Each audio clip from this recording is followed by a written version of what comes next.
Hello అండి అందరికి welcome back to our channel Deepu's world. ముందుగా ఓ చిన్న రిక్వెస్ట్ అండి, మన ఛానల్ ఎవరైనా కొత్తగా చూస్తుంటే ఛానల్ ని సబ్స్క్రైబ్ చేసుకోండి. అలాగే పక్కన బెల్ ఐకాన్ ఉంటుంది, దాన్ని క్లిక్ చేసి పెట్టుకున్నట్లయితే నేను వీడియోస్ అప్లోడ్ చేసిన వెంటనే మీ ఫోన్ కి నోటిఫికేషన్ వచ్చేస్తుంది. ఈ రోజు సాటర్డే కదా, ఇవాళ ఎందుకో నాకు స్వామివారి దగ్గర పిండి దీపాలు పెట్టుకోవాలనిపించింది. సో ఇక్కడ నేను పిండి దీపాలకి కావాల్సిన పిండి అయితే రెడీ చేసుకుంటున్నాను. ప్రాసెస్ కూడా చాలా ఈజీగా ఉంటుందండి. నేను ఆల్రెడీ ఏదో ఒక షార్ట్ వీడియో షేర్ చేసినట్టున్నా, బట్ అది షేర్ చేసి 1 year 2 years అయిపోతుంది. ఇందులో మళ్ళీ రఫ్ గా చెప్పేస్తాను, వినేయండి. ఫస్ట్ మనకి 7 పిండి దీపాలకి సరిపడా బియ్యం పిండి తీసుకోవాలి. నేనైతే బియ్యాన్ని ఒకేసారి కడిగి ఆరబెట్టుకొని పిండి పట్టించి పెట్టుకుంటాను. ఇలా అప్పుడప్పుడు నాకు కావాల్సినప్పుడు వాడుకుంటూ ఉంటాను. లేదు అప్పటికప్పుడు ఫ్రెష్ గా కావాలి అనుకుంటే ముందు రోజు నైట్ బియ్యం నానబెట్టుకొని మార్నింగ్ లేచిన తర్వాత బియ్యం కొంచెం ఆరనిచ్చి మిక్సీకి పట్టేసుకోండి మెత్తగా. నేనేంటంటే మోయనంగా బియ్యం పిండి వేసి పెట్టుకుంటాను. నాకేంటంటే ఎక్కువ రోజులు స్టాక్ ఏమి ఉండదు, ఒక 2 weeks లో అయిపోతుంది. నేను మళ్ళీ రెడీ చేసుకుంటూ ఉంటాను. మనకు 7 పిండి దీపాలకు సరిపడా బియ్యం పిండి తీసుకొని అందులో కొంచెం బెల్లం తురుము, 2 tablespoons ఆవు నెయ్యి, అలాగే పచ్చిపాలు. ఆవు పాలు ఉంటే చాలా మంచిది. ఆవు పాలు దొరకని పక్షాన గేదె పాలైనా తీసుకోవచ్చు. ఇంకా గేదె పాలు కూడా దొరకవు మాకు అంటే ఇంకా తప్పదంటే లాస్ట్ ఆప్షన్ ప్యాకెట్ పాలు. ఏంటంటే ఏవేవో పిండులు కలిపి రెడీ చేస్తున్నారు కాబట్టి ఇప్పుడు ఆ పాలు మనకి పాలు కింద లెక్క రావు. ఇంకా తప్పదు, మనకి వేరే ఆప్షన్ లేదన్నప్పుడు ఇంకా వాటినే పాలుగా భావించి అవే వేసుకోవాలి. ఇంకేం చేస్తాం చెప్పండి. నేనైతే ఇవాళ గేదె పాలు తీసుకున్నాను. ఆవు పాల కోసం చాలా ట్రై చేశాను కానీ ఇవాళ నాకు ఆవు పాలు దొరకలేదు. ఇవన్నీ బాగా ఒక చపాతీ ముద్దలా కలుపుకొని ఆ ముద్దని ఒక 1/2 hour పాటు పక్కన పెట్టేసుకోవాలి. అది బాగా నానుతుంది.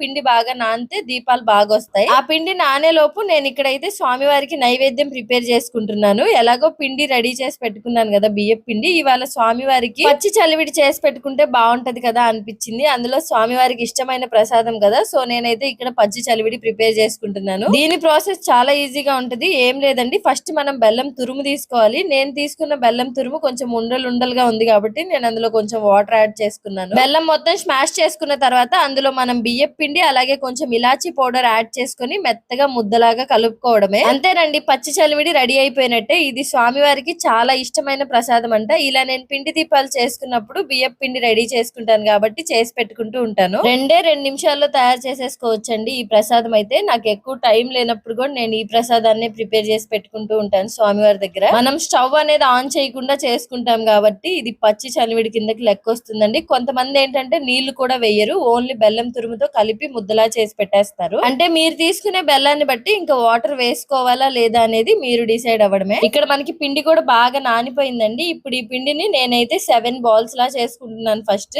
7 దీపాలు పెట్టుకుంటాను కాబట్టి అన్ని ఒకే సైజ్ లో ఉండేలా చూసుకొని ఫస్ట్ బాల్స్ చేసి పక్కన పెట్టేసుకున్న తర్వాత మనం దీపాలు వత్తుకుంటే బాగుంటాయి. అన్ని చూడడానికి ఒకేలా ఉంటాయి. అన్ని ఒకే సైజ్ లో ఒకేలా ఉండకపోతే దేవుడు ఒప్పుకోడా అంటే బాగుంటది కదా చూడడానికి, అంతే. ఇంకా అంతకు మించి దీనికి రీజన్ ఏం లేదు. ఏంటక్క ఈవినింగ్ వీడియోలో స్వామివారి చరిత్ర గురించి కదా చెప్తావు, మరి ఇవన్నీ ఎక్స్ప్లెయిన్ చేస్తున్నావు ఏంటక్క అని ఇప్పటికే మీకు ఒక డౌట్ వచ్చేసి ఉంటది. నేను మార్నింగ్ వీడియోలో చెప్పాను కదా పచ్చి చలివిడి గురించి, అలాగే పిండి దీపాలు ఎలా చేసుకోవాలి అనే దాని గురించి లాంగ్ వీడియోలో ఎక్స్ప్లెయిన్ చేస్తానని, అందుకే ఎక్స్ప్లెయిన్ చేస్తున్నాను. మీకు అర్థమయ్యేలాగే చెప్పానని అయితే అనుకుంటున్నాను. ఈ పిండి దీపాలు ఎలా చేసుకోవాలనే దాని గురించి కూడా చాలా మంది కమెంట్స్ చేస్తున్నారు నాకు, అందుకే చెప్తున్నాను. ఆల్రెడీ ఈ పిండి దీపాలు ఎలా చేయాలి అనేది తెలిసిన వాళ్ళు ఇంతవరకు స్కిప్ చేసేసి కొంచెం వీడియో ముందుకొచ్చి చూడండి, తెలియని వాళ్ళకి యూజ్ అవుతుందని అంతే. పిండి ముద్దల్ని ఈ విధంగా మనకు కావాల్సినట్టుగా దీపాల్లాగా ఒత్తుకొని దానికి గోవింద నామాలు దిద్దుకొని అందులో కొంచెం ఆవు నెయ్యి వేసి 2 ఒత్తులు వేసుకొని స్వామివారి దగ్గర పెట్టి దీపారాధన చేసుకోవడమే. ఎప్పుడైనా టైం ఉంది ఈ దీపాలు పెట్టి పూజ చేసుకుంటే బాగుంటది అనిపించినప్పుడల్లా స్వామివారి దగ్గర ఈ దీపాలు పెట్టి పూజ చేసుకోండి, చాలా మంచిది. ఇంకా మనం తిరుమల చరితామృతం అయితే మొదలు పెట్టేద్దాము. మనం 2 అధ్యాయాలు పూర్తి చేసుకొని 3వ చాప్టర్ లోకి అయితే వచ్చాము. ఈ చాప్టర్ నేమ్ ఏంటంటే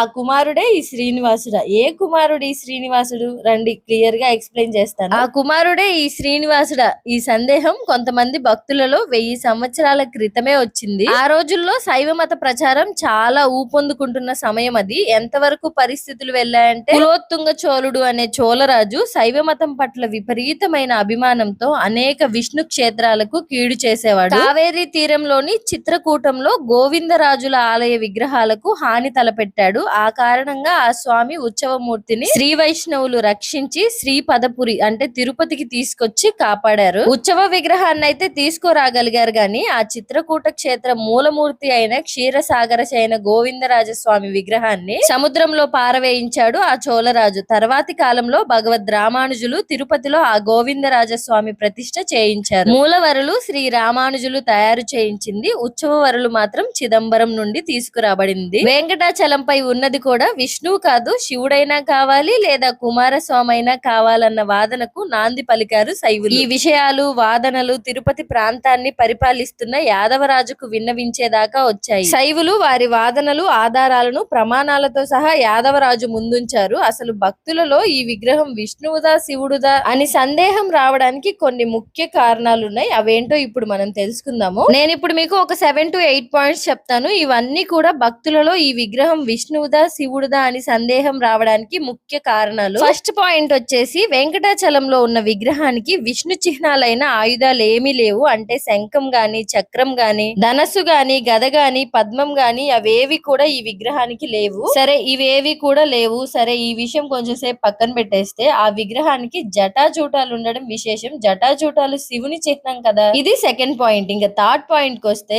ఆ విగ్రహం భుజాలపై నాగాభరణాలు ఉన్నాయి. నాగాభరణాలు శివుని భూషణాలు గాని విష్ణువుకి కాదు కదా, ఇది ఒక సందేహం. సంవత్సరంలో ఒక నెల ప్రత్యేకంగా ఆ విగ్రహానికి బిల్వపత్ర పూజ జరుగుతుంది. బిల్వంతో పూజ శివునికి గాని విష్ణువుకి కాదు కదా, ఇది ఇంకొక సందేహం. ఇప్పటికి మనం 4 పాయింట్స్ చెప్పుకున్నాము. ఇంకా ఫిఫ్త్ పాయింట్ ఏంటంటే చేతిలో పద్మం ఉండేది విష్ణువుకి, కానీ ఇక్కడున్న విగ్రహంలో పద్మం లేదు గాని విగ్రహం పద్మ పీఠంపై ఉంది కనుక విష్ణువుది కాదు, బ్రహ్మదై ఉండొచ్చు కదా, ఇదొక సందేహం. ఇంకా 6th పాయింట్ కి వస్తే వెంకటాచలంలో ఉన్న పుష్కరిణి స్వామి పుష్కరిణిగా ప్రసిద్ధి చెందింది కదా, శివ సంతానమైన కుమారస్వామికి స్వామిగా ప్రసిద్ధి. ఈ విగ్రహం కుమారస్వామిది ఎందుకై ఉండకూడదు, ఇదొక సందేహం. ఇంకా 7th పాయింట్ ఏంటంటే ఈ పర్వతంపై శివుడు ఎంతో కాలం తపస్సు చేసినట్లు పురాణాలు చెప్తున్నాయి కదా, కనుక శివుని విగ్రహం కాకూడదంటారా, ఇదొక సందేహం. శివునిది కాకపోతే కుమారస్వామిది కావచ్చు, ఎందుకంటే కుమారస్వామి ఈ పర్వతానికి వచ్చినట్లు సంచరించినట్లు పురాణాల్లో ఎన్నో ఆధారాలు ఉన్నాయి. నాగాభరణాలు జటాజూటాలు అతనికి వర్తిస్తాయి, పైగా అక్కడున్నది ఆయన పేరు మీదే స్వామి పుష్కరిణి అని. ఇన్ని సందేహాలు లేవనెత్తి సాక్ష్యాధారాలతో సహా యాదవరాజు ముందు కూర్చున్నారు శైవులు వాదనకి. శ్రీ వైష్ణవులు మొదటి నుండి ఇది విష్ణువు విగ్రహం అని మభ్యపెట్టి ఏవో కొన్ని పురాణాల ఆధారాలు చూపించి వైఖానస సాంప్రదాయంతో పూజలు చేసి ఈ విగ్రహాన్ని విష్ణు విగ్రహంగా చూపించారే కానీ వాస్తవానికి ఇది విష్ణు విగ్రహం కాదని శైవులు వాదించడం మొదలు పెట్టారు. మరి శ్రీ వైష్ణవులు ఊరుకోరు కదా, దానికి శ్రీ వైష్ణవులు పురాణ ఇతిహాసాల ఆధారాలతో సాంప్రదాయికంగా ఎంతో కాలం నుండి జరుగుతున్న పూజా విధానాల దృష్ట్యా ఇది విష్ణువు విగ్రహమేనని వాదనలు యాదవరాజు ముందుంచారు. ఇక్కడ యాదవరాజు ధార్మికుడే కానీ ఆయనకి అంత శాస్త్ర జ్ఞానం లేదు. సో ఆయన సందిగ్ధంలో పడిపోయాడు. పూజా విధానం తిరుమల ఆలయంలో మార్చాలని ఆయన పైన పెద్ద ఒత్తిడి శైవుల నుండి. ఇంకోవైపేమో ఎంతో కాలంగా జరుగుతున్న పూజా విధానం మార్చడం ఏంటి, మరి వైష్ణవుల ఆధారాలు త్రోసిపుచ్చడం ఎలా అని శ్రీ వైష్ణవులు. ఈ సందిగ్ధ పరిస్థితులు ఆలయ ఆచార వ్యవహారాల్లో కొంత మార్పుకి అవకాశం ఇచ్చాయి. శ్రీ వైష్ణవ వైఖానస అర్చకులు వైఖానస సాంప్రదాయ పద్ధతిలో కైంకర్యాలు చేస్తున్న కొందరు భక్తులు వారి వారి నమ్మకాలకు అనుగుణంగా పూజలు చేసుకోవడం ప్రారంభించారు. ఇది ఎంతవరకు వచ్చిందంటే వైష్ణవులు విష్ణు రూపం అని కొలిస్తే శైవులు అదే విగ్రహాన్ని శివుడని, శాక్తేయులు శక్తి రూపమని, కొంతమంది కుమారస్వామని, కొంతమంది కాలభైరుడని ఇలా ఎవరికి తోచినట్లు వాళ్ళు ఆరాధించడం మొదలు పెట్టారు. అప్పటి నుంచే బలిపీఠం ధ్వజస్తంభాల దగ్గర జంతు బలులు మొదలయ్యాయని అంటారు. యాదవరాజుపై శైవులు తెస్తున్న ఒత్తిడి రోజు రోజుకి ప్రబలమై తీవ్రంగా మారే పరిస్థితి వచ్చింది. అన్ని ఇతర వేదాంత విషయాలు వదిలి తిరుమలలోని స్వామిని కుమారస్వామిగా నిర్ణయించవలసిందిగా ప్రమాణాలు చూపించసాగారు. వామన పురాణంలో 21వ అధ్యాయంలో స్కంద శివుల సంభాషణ విపులంగా ఇవ్వబడింది. శివుణ్ణి స్కందుడు ఏ ఆటంకము లేక తపస్సు చేసుకొనుటకు తగిన ప్రదేశం ఏది, సకల శుభములు ఇచ్చే ఫలమెక్కడా అని అడుగుతాడు. అప్పుడు శివుడు వెంకటాచలమును సూచిస్తాడు. అప్పుడు స్కందుడు ఆ పర్వతానికి వచ్చి ఒక సరస్సు ఒడ్డున వాయుమూర్తి తపస్సు చేసుకొనుట చూసి తపస్సుకు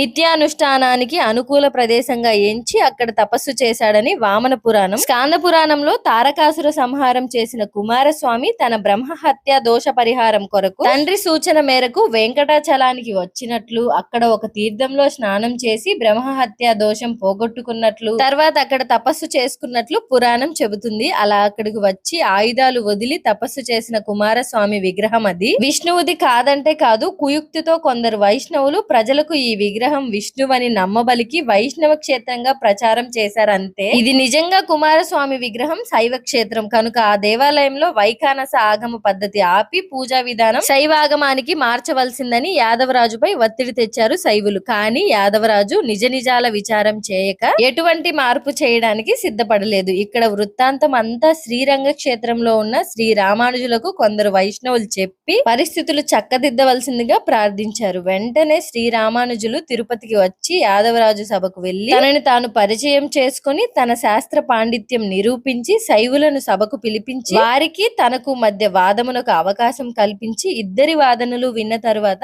నిష్పక్షపాతంగా రాజు నిర్ణయం చెప్పవచ్చని సూచించారు. అలా ఆ వృషభాచలం అనే శేషాచలం, అంజనాచలం, వెంకటాచలం అని వివిధ నామాలతో పిలువబడే కొండపైనున్న ఆలయంలోని ఆ మూర్తి విష్ణువా, కుమారస్వామియా, శివుడా, శక్తియా, కాలభైరవుడా అనే నిర్ణయ చర్చకు యాదవరాజు సమక్షంలో విద్వద్గోష్ఠి ప్రారంభమైంది. ఇక్కడితో థర్డ్ చాప్టర్ కంప్లీట్ అయిపోయింది. సో ఇక్కడైతే ఆపుతున్నాను. నెక్స్ట్ వీక్ మనం ఫోర్త్ చాప్టర్ అయితే మొదలు పెడదాము. ఫోర్త్ చాప్టర్ ఏంటంటే శివుడు కాదు విష్ణువు కాదు అని వాదన అయితే మొదలైంది. సో అసలు ఏం జరిగింది అనేది మనం నెక్స్ట్ వీక్ నెక్స్ట్ చాప్టర్ లో చెప్పుకుందాము. ఈ వీడియో ఎండింగ్ వరకు చూసారంటే మీకు ఈ వీడియో ఎంతో కొంత నచ్చే ఉంటది. వీడియో నచ్చితే వీడియోని లైక్ చేయండి. అలాగే మీ ఫ్రెండ్స్ అండ్ ఫ్యామిలీలో ఎవరైనా వెంకటేశ్వర స్వామి భక్తులు ఉంటే వాళ్ళకి ఈ వీడియోని షేర్ చేయండి. వాళ్ళకి ఇంట్రెస్ట్ ఉంటే వాళ్ళు కూడా చూస్తారు. Thank you for watching. Me support నాకు ఎప్పుడు ఇలాగే ఉండాలని కోరుకుంటూ ఓం నమో వెంకటేశాయ.